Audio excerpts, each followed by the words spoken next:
Yeah. Thank you. It's a little chilly, isn't it? Just a little.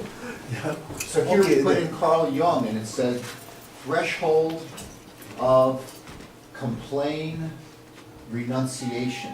So that's the second reading, and when I hit the button and got the reading, I'm sorry, I keep forgetting your name. I'm horrible with names. Oh, Kevin. Kevin. You were talking about how these people need like some kind of counseling, like they have a complaint, and they need to find some kind of closure or an answer to, what they're suffering from. So. Or what wasn't resolved in their lifetime. Is that okay? Yeah. Things that were left unresolved and unanswered. And even in the word complain, there's the word plane, like the different planes of existence. And what Fred was talking about with the dimensions, like that was, I didn't get to finish my train of thought, I trailed off, but that was also, discussed in Jane Roberts' books, the information she got from Seth about the multi-dimensional nature of reality, where it brings in a lot of like, I like to read about physics and like Einstein. He discovered that it seems possible for two separate things to happen at the same time. Like the same event can appear, as two separate events depending on your perspective, but the same event at the same time, two separate things happening. So perspective, I think, is like a major variable in, the equation to say what is true. And it's really interesting to me. So I think, Fred, you're onto something with the question of, the dimensions. Well, this threshold word, that essentially Carl Jung was dealing with that dimensional doorway, so to speak, of people who are on the edge of another form of consciousness.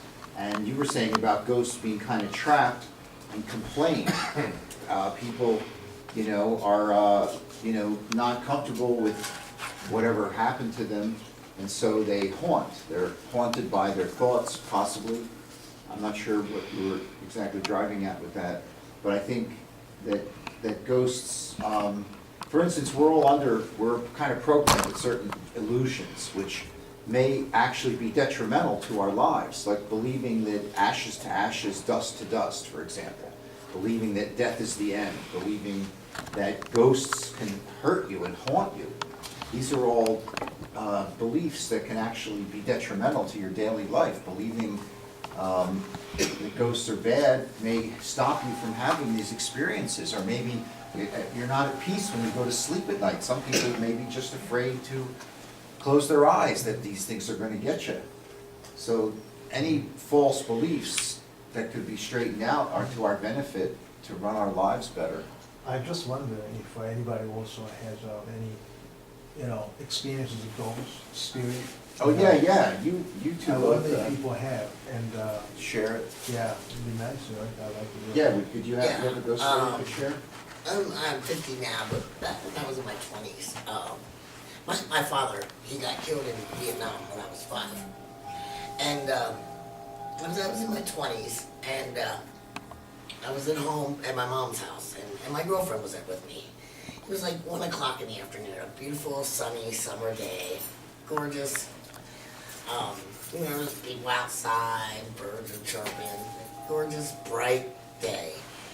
And I hear a knock on the front door, and at the time I think I had a warrant for a drinking fine or something or other, and I thought it was a constable coming to get me to pay the fine or whatever.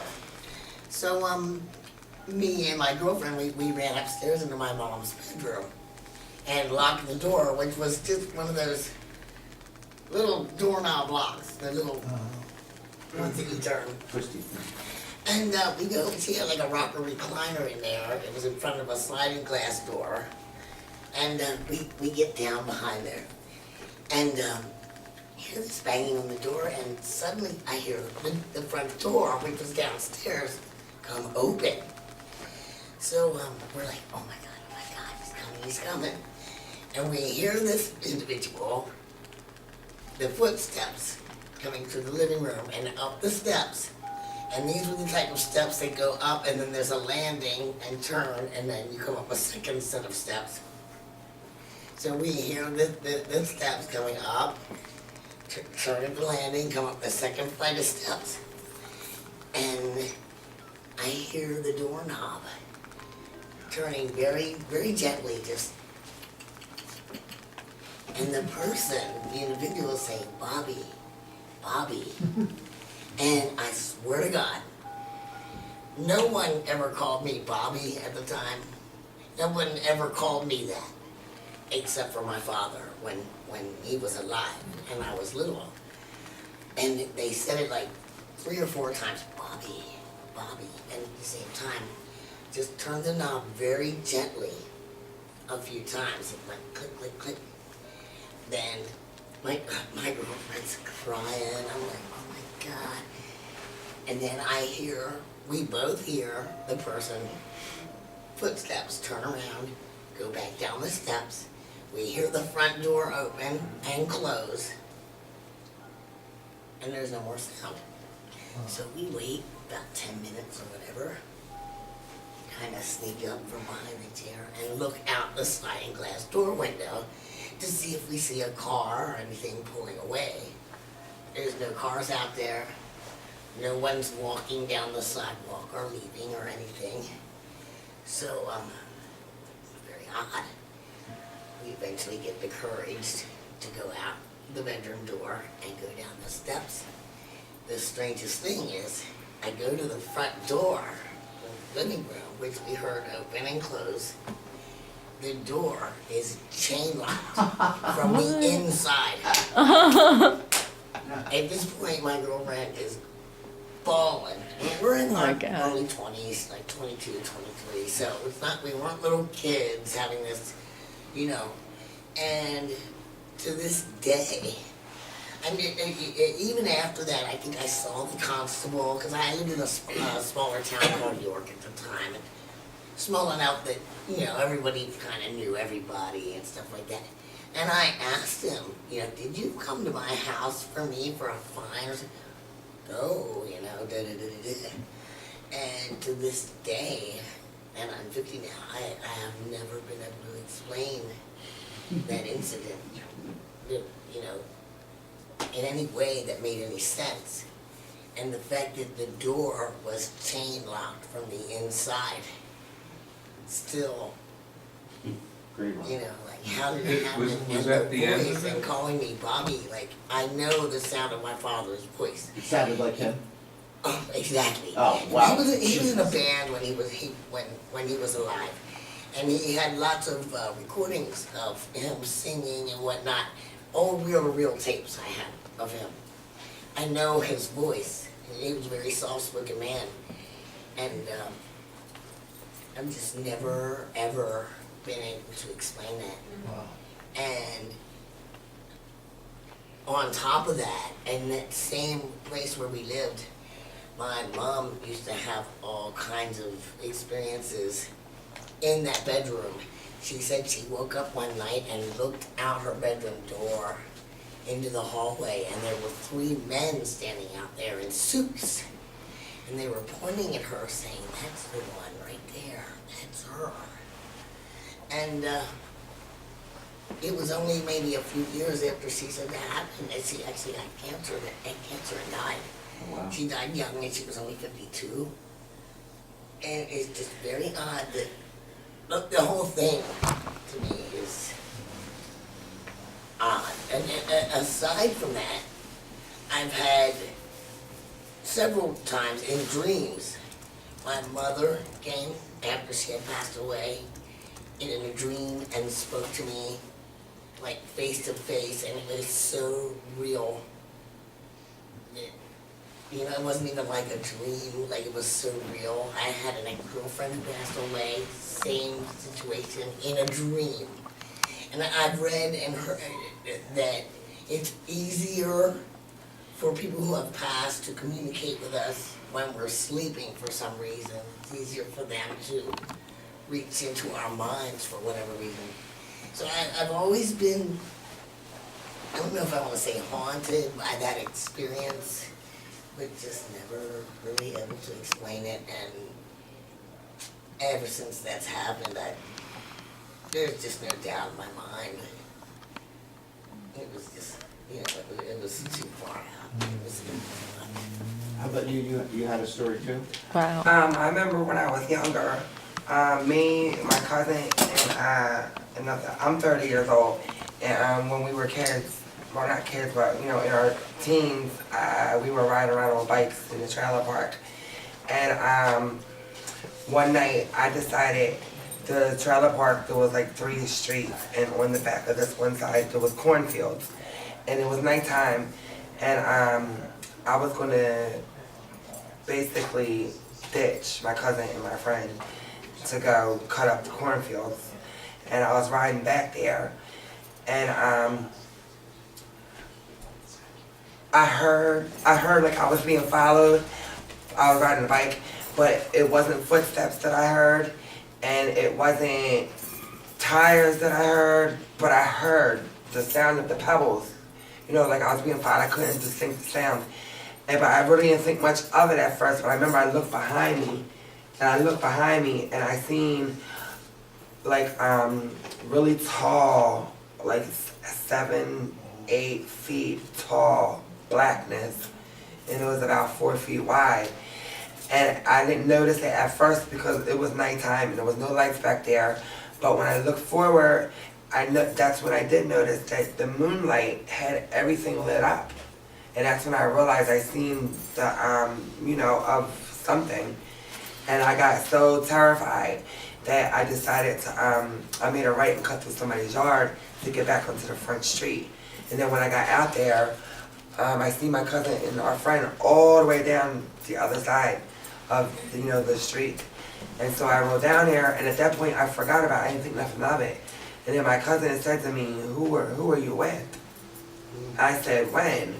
He was like, just now, he said, I seen you cut to the back of the trailers. And he said, I seen somebody in all black on your one side and somebody had all white on your other side. And then when he said that to me, that's when I told him what happened. And then he didn't believe me. But later on, when I came back to Philly, and I told my mom what happened, my mom told me that she was asleep. She remembered she was sleeping, and there was a black thing, like shadow-like thing. She was laying in the bed, and it was underneath her in the bed, and it had its arms around her like this, and was like trying to pull her into it. And I thought that was weird that I seen something black following me, and that was the same weekend that I came home, and she said she seen something similar, and we were 200 miles apart. Wow. I don't know what that was, but I don't know. I know spirituality runs in my family. My grandmom told me that my great-grandmother was a high priestess, and she had her own coven in Philly, back in the early 60s or whatever. And then I remember my mom told me that she asked her mom that she wanted her to teach her how to do tarot cards and read palms and stuff like that because they were doing like witchcraft. But I remember my grandma was telling my mom she didn't want to tell her or teach her anything that my great-grandmother was doing because supposedly she was doing like evil stuff or something. But I think certain things kind of, whatever my great-grandmother was doing, I think now the later generations is being affected by certain things. Yeah, that's my closest experience. Wow. Yeah, but really though, I don't know if I don't know if it's true or not. I don't think ghosts are like the person died and then they're coming back.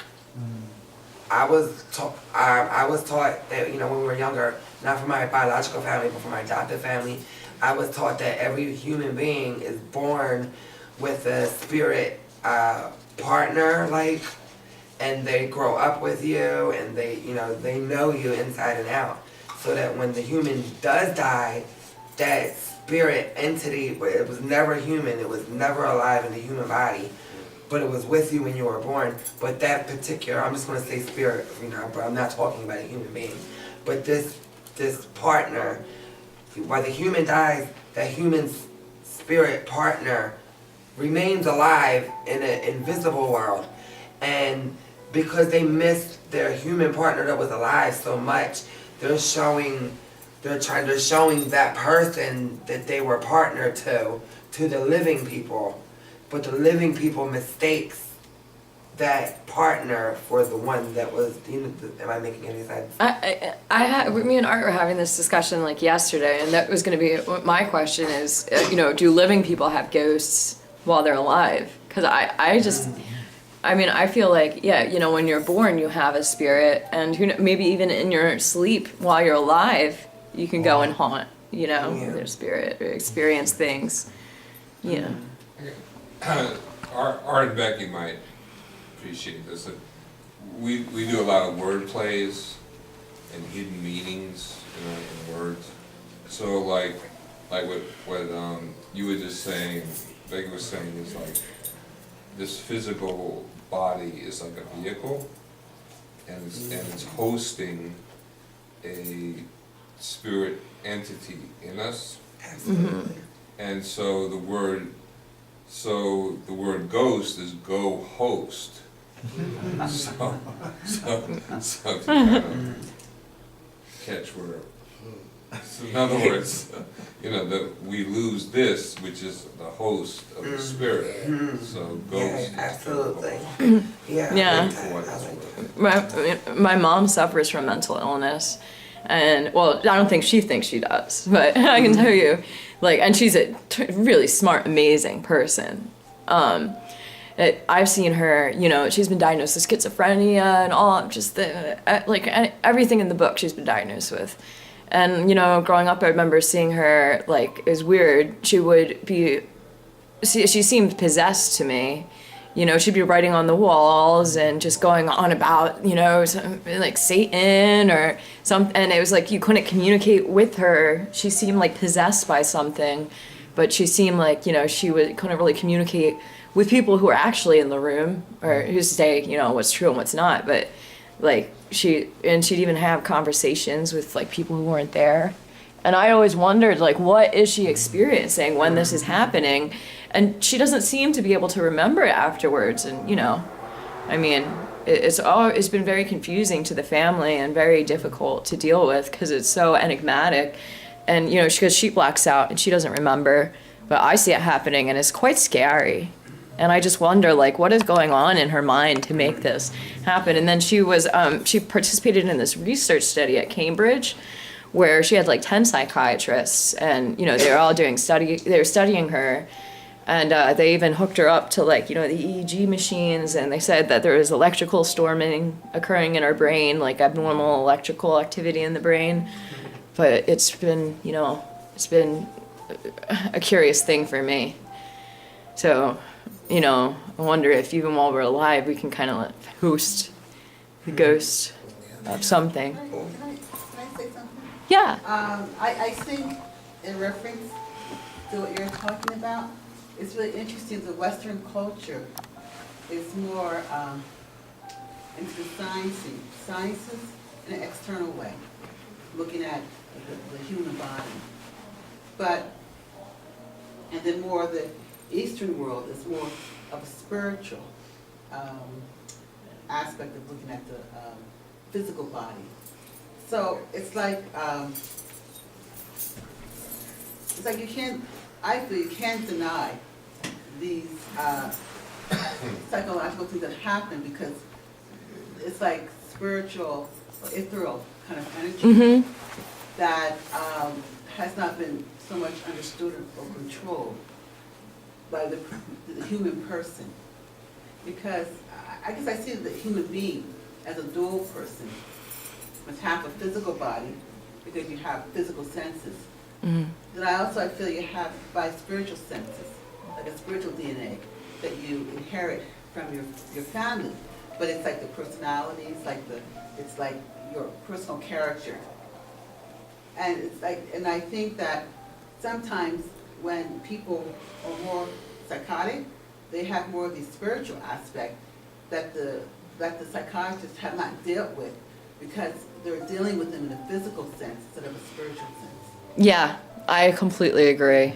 And then it's hard for them to be able to control this spiritual energy that's around them. Yeah. I think the religious side should be able to do that. But, it's really interesting because when I was growing up, I'm from a Baptist background, and it's always was looked upon that when you study the spirit, you say anything with the spiritual world, it's always synonymous with like ghosts or things that are kind of negative. But then my family, you know, they grew up with this, and they would tell us this, you know, Halloween's coming, gonna be good, and this and that, because of bad spirit world. But actually, a lot of my like aunts would go in a room, it's just very natural for them to do seances. Wow. Because it's, for them, they're very spiritual, so they communicate with people beyond. It's a natural thing. The word aunt, the word haunt has aunt in Oh it. my Yeah. God. They don't see it in negative tones. So that's the whole Yeah, point. connotation is Yeah, it's spiritual doesn't have to be something that associated with evil. You know, it's something that I feel that is very bit a part of us. You know, but sometimes we look at it in a wrong way. yeah. Well, on this plane, there's good and bad, and in the spiritual realm, I think there's good and bad. Well, we're part of both, like you said with Einstein. You know, he talked about, you know, the gravity that sometimes we can't see because of the dimension. It's more energy that's beyond the physical. What we can perceive with our senses. The physical side. If anything, we Like might be able to see like an after effect, like it's affecting something we can see, but we can't see what's affecting it. But Right? but it's there because you think it, you see it, right? Like Corlin photography. Haven't even heard of Corlin photography that works with the spiritual world? They can see spiritual things. They were doing it with Or- Corlin photography. Yeah. Yeah. Yeah. We have a friend, Akbar, who has a little shop in Collingswood, and he does that, the Curlian photography. Yeah. Where you see the colors around people. Yeah, and I just wanted to say one thing. I just want to give one experience I had because we were missionaries in South America. And in South America, where I was at, it's very spiritual. It's like the opposite of America. Everything they do is spiritual. And one time I was talking to my friend, we had mate over, and we were talking. She was talking to me, and I was talking to her. And all of a sudden, I saw this little head smiling at me. And I did a double look. I said, oh my God, did I just do something spiritual, you know? But for them, it's just a natural thing. You know, it's like sometimes what we experience is physical and very intellectual. But what they see is very spiritual. So like we need the blend of the East and the West, you know, Yes. to make ourselves whole. This is how I see it. I Yeah. had many spiritual experiences, but I just wanted to share this one. I wanted to say something. I don't know if this was a ghost experience. I forgot. You know, you just reminded me of it. My Aunt Shirley, she died when I was probably 13, 14 years old. I remember one night I had a dream that I was in her apartment and I was looking out the keyhole. Is that what it's called? The keyhole in the door? Yeah. The little peephole. Yeah. I was looking at the peephole or whatever it's called. And I was looking out and I seen her through, you know, in the hole, walking down the hallway, walking away. She put her black coat on, because she had a black coat, like she was leaving. And later on that day, I got a phone call that she died. Yeah. Wow. No, do you two know each other? You two that We're are saying? engaged, yeah. Okay. Yeah, it's funny that he had the thing with the lock, and you also. Yeah, what was that? What was his name up there? What- Wait, you get it? I was just talking about, like, I could see her to the keyhole, So the yeah. lock door. I don't know. So I think that's very What do you symbolic, think that was? you know, Connected. like the doors of perception. Yeah. I actually just had that book recently. With the Aldous Huxley, The Yeah. Doors of Perception. yes, yeah, Yeah, I read the beginning of it. It's pretty cool. yeah. I put in Aunt Shirley to the fortune cookie, thinking of your Aunt Shirley story. And it says, identity, emphatic, authority, confront the situation, meditation. Wow. Confront the situation, meditation, I don't know, like a identity. horoscope, what does it mean? Well, Are those words supposed to mean something to me personally, or? it might, it's, Because, you know, he has something there, guys. there's something about it, meditation, as a way of connecting to the spirit world. I do yoga, not like exercise yoga, but spiritual Hindu yoga, and And that allows you to, make contact more easily with the spirit realm. yeah. I guess recently, my wife found, she found a place like, a Halloween, and for children event, at the Stanton House over in North Philadelphia. I don't know if you heard about James Logan. Nobody, perhaps you The heard name about. sounds. Yeah. I might have heard Logan it. Circle. Logan. Right, Logan Circle over by the, right, James kind Logan. of, the academy and the library and all that. Now, you heard about the William Penn, right? William Penn, it's famous. Yeah. But you heard about Logan Square, but perhaps you never know exactly what he did. Because I'm probably here to kind of, maybe representing him and kind of let you, I'd like to explain who James Logan was. He is he was actually the one who really, he was an administrator for William Penn, great friend with Benjamin Franklin. He basically did most of the task for William Penn.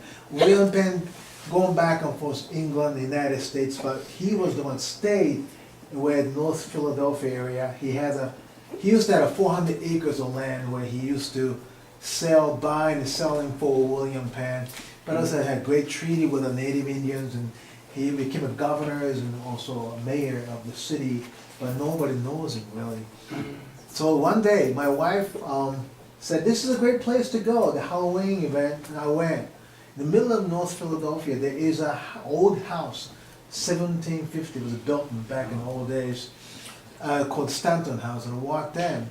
Guess what? That was the house of James Logan. I never heard about him. So I've been walking around, I got interested, I walked in the building, lady immediately trying to explain to me who James Logan was, and how back in days when a girl have to go like this, and children weren't allowed to walk into the a cafe area where all the guests came in, and explained all that, and we went upstairs, and somehow I've been shown his house, and I've been explained who James Logan was. She said, unfortunately, nobody really know who he was, and everybody heard about Logan Square, but nobody know really. But he was really the person who spent most of his time and cared for the city of Philadelphia. And my birthday is October 31st, just tomorrow's my birthday. Okay. And somehow before I'm leaving the building, I walked into the place where a lady was explaining to everyone, James Logan actually passed away on December 31st. And I kind of connected, oh, I see Mr. James Logan, I know. I guess you want me to know who you are. I guess you want to let people know who you are, but nobody really know who you are. You invested so much in this city of Philadelphia. I've never heard of him. Pennsylvania. But no, yeah. Never heard of Logan. Yeah, this is- Right. Logan Circle, Logan over Circle. in front of the library, the fountain with the big. Is it entrance. Logan Circle or Logan Square? I think Logan it's Square. Square. Okay. Fountains. Yeah, So, And I just Shoda. wanted you to know. You're sitting next to Seth with look at his back of his shirt, square of opposition. Right. Well, thank you. I just wanted to share with you. We should have a moment for Logan, in memory of So Logan. you felt his presence there? Yeah, I just felt that he was right there trying to explain to me. And because Wow. simply just wanted me to know who he was and let everybody know. Perhaps maybe I can kind of let everybody know who he was, because the lady said also, nobody really know who he was. And I'm fortunate that he invested so much, but nobody really know. So yeah. That's really interesting. Thank you for sharing this. Yeah. Wow. And Shoda, look, Art just put James Logan into the program. Huh? Cause, rumble, apply, effect, goodwill. And what do you know that cause and effect would end up in the same reading? Oh my And God. cause, apply, effect, goodwill. So, Oh, Wow. and you don't often get positive readings from this thing. But that seems to be pretty, right, Fred? Would you say it tends to have a negative spin? Kind of a lot of negative words come up, but that's a pretty positive one. Well, James Logan was known for his goodwill, Yeah. that he wanted to create public spaces. And he encountered a lot of opposition among the rich, because the rich really didn't want to provide much for the poor. If you look at the history of the city and like the water, for instance, the city was having this huge epidemic of, I forget what disease it was that was being carried by the water, and the people who had money really didn't want to spend any money disinfecting the water. And I learned all this at the city's water museum downtown. Also, there's a energy grid ley line from the art museum down to the fountain. What is it? Love Park, the fountain there, and Logan Circle is part of that energy grid. The whole city is sacred challenge. Yeah. We got 5 more minutes to, Okay. discussion. Anybody else have anything, we're kind of running out of the time, so I have a real quick one if you want to hear my personal ghost story. How about people that didn't speak? Yeah, that's what I was thinking. I don't want to, you have any ghost stories? Anyone else, a question, something to ponder? Any suggestions on, I was gonna say, please? I was just thinking, you think of the spiritual realm and all that is very ethereal and spooky, especially on Halloween. But it's actually very concrete as well. What makes you say that? Well, I was thinking how it relates to geopolitics, things that are going on right now. I just watched Frontline yesterday Okay, evening about the situation with ISIS. okay. Horrible stuff going on. How's It would that seem tied almost in? unrelated to the spiritual realm. Well, how But would you it's- tie it in? It's tied in with what I said earlier, like problems that weren't resolved in the earlier generation Oh, come back to haunt us. And there's, where I was going to go with that is that I've studied a lot of ancient cultures and various cultures and spent time with American Indians. And it's my impression, a lot of societies and cultures before the modern age took for granted that there was a kind of continuum between the natural world and the spiritual world. That you couldn't explain the natural world completely without reference to the spiritual world. Indians are still like that. I spent time out west on reservations, and a lot of them still take that for granted. That's a part of everyday life. It's part of the paradigm that they live in. And we think of it, especially living in a very technological, scientifically material-oriented culture. We, in a sense, think of it as something very peripheral. The spirit world to us is something very peripheral. But to most cultures, for most of history, that wasn't the case. It was intertwined. And then I was thinking how we're surrounded by technology, and we don't think of ourselves as even continuous with the natural world. We really don't experience that very much. We're sheltered. We're kind of in this bubble, this techno bubble, where we don't even recognize our extension with the natural world. Unless you go camping for a week and spend time outdoors, then it actually comes back to you that, oh, I'm intimately connected with the natural world. So the spiritual world is even a bigger leap, I think. The idea that we're connected with the spiritual world, and which is connected to nature and the currents of the current world situations and things like that. It's a jump for us. So in a strange sense, we kind of live in a certain kind of delusion that we're actually very sheltered, both the natural and the spiritual. absolutely, yeah. Yeah, even natural sciences can be very enigmatic, and with the, metaphysics is kind of a new study because we haven't had the technology to look, into the subatomic world, and that's pretty nebulous. There's a lot going on that you can't really understand like you would classical physics. It's very enigmatic. But I just, when Art and I used to work at Harry's Occult, we do, tarot, astrology, and past life regression.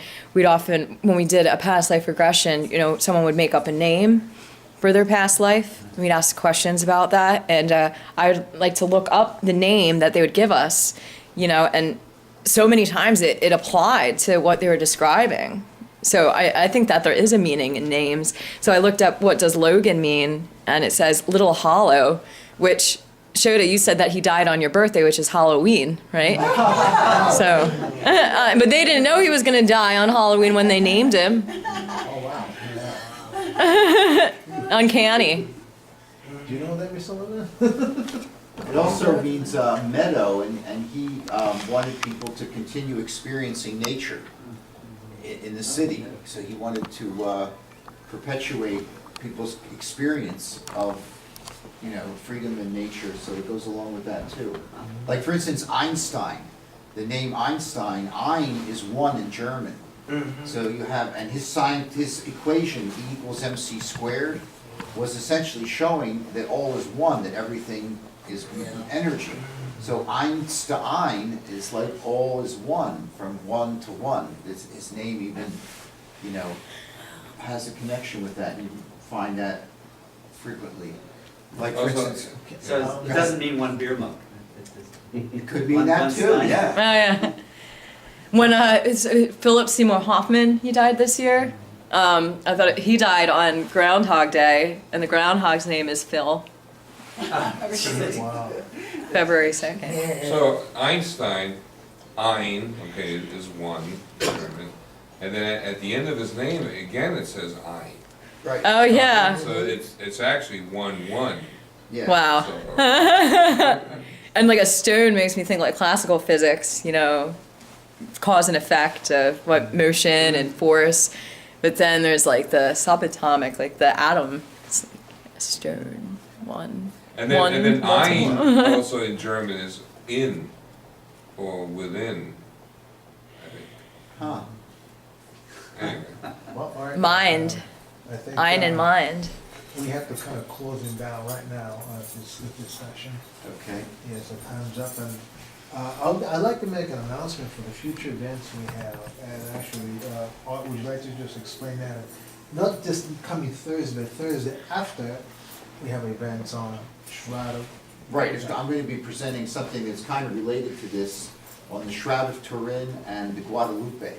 They're two famous cloths that bear the image of a person that can't be explained, that people have tried to understand what the image is on the Guadalupe, which is a burlap shirt, and the Shroud of Turin, which is a linen cloth, both of which have a full person's imprint, and there's no pigment, there's no paint, there's no way to explain how these images got there and what the meaning is. So there's a lot of interesting science, which again goes along with this. This idea that physicists really have a handle on what's going on shows we have a lot to learn. We can't explain the ESP, we can't explain the spirit world, we can't explain how these images got on these cloths.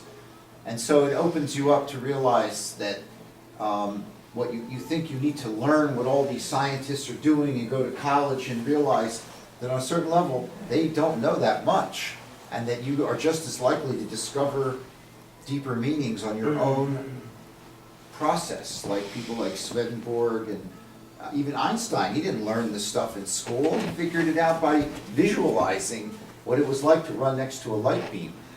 So the 13th is going to be a thing on the Shroud and the Guadalupe, and then we hope to continue this afterlife thing where we'll get deeper into it and try to have some medium-like experiences. We'll have the group contact loved Can do ones that or again. contact famous people. What's that? We're gonna, We'd like to make this a regular thing. Yeah, Okay, so we'd like to great. put it on Like that. Facebook, and also Art has a code, atlast533@gmail.com. If you have any experience, you know, anything that you'd like to share, you can just send them. And we're gonna create the Facebook called Afterlife. so I mean, how can we stay in Investigations. touch? Is the week come again? Is there another next week Yeah. coming again? Same day, same time? We have to Or- kind of let you know what's next. Okay, that's why you took our phone numbers? Yeah, we have information that can send you. Yeah, did you sign the guest list? Yeah. Okay, you have an email or just a phone? In both. Okay, so we'll go for the email, and if you don't have an email, we'll do Okay, messages yeah. on quality. I have a quick question. Is anybody opposed? We were going to edit this video. Is anybody opposed to it being up on YouTube? No, You're all cool with that? Okay, great, thank you. Like to ask permission first, you know. I guess that's it for this session. Can just maybe hang around a little while? Absolutely, just please hang around, this is great. Informal. There's also the sign-up sheet for Deeper Life Seminar and also open mic night. It's like, Open mic. we have a lot of music, open mic, people That's on the interested in 7th, music. right? It's November the 7th. Yeah, so if you're interested in performing anything, read a story, a poem, tell a ghost story, you know, and any of these things are open for the open mic. Yep. And if you have more ideas for how you would like to proceed with this afterlife investigation, please bring your ideas. You can email to the atlast5333@gmail.com. And like to take it further, because I feel like this has lots of hidden benefits for us all. You know, as a scientist, as a person, to meet new friends, to boost your mood, find potential healing. It's got a lot of reasons to continue it. Did we collect the surveys? Oh, yeah, I'd like it as a show of hands, real quick. Did this whole experience change any of your perspective on anything? Do you think you're more open to ghosts now or more enthused about it? Anybody change any? I know I am, it's made me more curious about some things. See, because my adopted parents raised me Muslim, and I learned about Islam and Prophet Muhammad and stuff like that. And this really makes me curious about what is the ghost I want to ask if I can communicate to him and find out is really he's from God. And the reason why I'm wondering this is because I'm not Muslim anymore. I got interested in Hinduism, and throughout my experience being Hindu, I just recently, within the last couple months, learned about Hare Krishnas. I didn't know anything about them, and now I'm wondering who is this Prabhupada? And the kind of the founder of the Hare Krishnas, Indian guy who came here in 1960s, and who introduced it. And I have a bunch of books by him, and some things I was reading about it. He talks about our physical body isn't kind of what you were saying about it being the host. Our physical body isn't our real entity or whatever, but our spirit is our real entity. But our physical body is born into the materialism, and that we're so conditioned in the material atmosphere and material environment that the human being's natural soul or natural self forgets its spiritual blueprint. And the Hare Krishnas are reminding people that we're actually I don't want to say, we're here to remember God, but not in the sense, Krishna means the all-attractive one. Did you ever hear people use this expression that we're all little parts of God? That God could be like a big ball of light, and we're all little lights that dripped out of it. Yeah. All right, well, it just made me more curious about different things like that. Nice. I'm definitely more enthusiastic about it. I read a book called The Celestine Prophecy, which is about synchronicity and there are no coincidences and stuff like that. Also, a guy named P.D. Ouspensky, he's a Russian mathematician, Madame Helena Blavatsky, stuff like that. So I'm really into metaphysics. I have been for many, many years. So the whole thing, I've never really known very many people who are interested in the same type of thing. So for me, this is like really, really great. So I'd like to have glad a I can reading affiliate. about metaphysics in the future also. Awesome. So really, Yeah, awesome. Yeah, as above, so below. You know what I mean? Yeah. In the small and Yeah. the large. Yeah. absolutely. Yeah. All right, so guys, thank you so much for. Do you want to pay for this? Yeah, let's take Hi. the surveys. Do you know, Yeah, we can Madam hang out a few more Blavatsky minutes. We don't have to lived here? leave. I'm gonna kill the camera. With a white dog. Say goodbye, everybody. Thank you. I